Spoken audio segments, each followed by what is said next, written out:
In this video I'm going to show you how to log out of Messenger app on your iPhone and Android devices.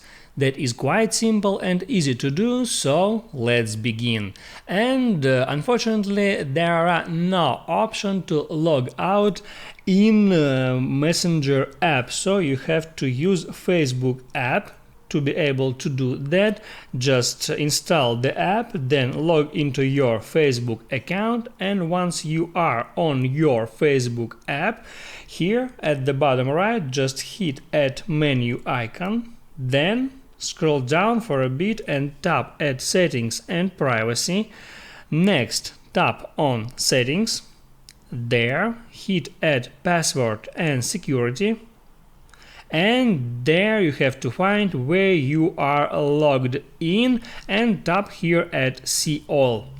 There will be the list of all your devices that you are logged in with that account, and now there you can log out from any of that devices. Just hit there at 3 dots beside the device name. Let's say I want to log out on iPhone 11, I tap on 3 dots, and here I can tap on logout to actually log out from that specific device for that specific account. And in that way you can log out from several devices if you want. That's how it works. If this video helped you out, don't forget to like and subscribe.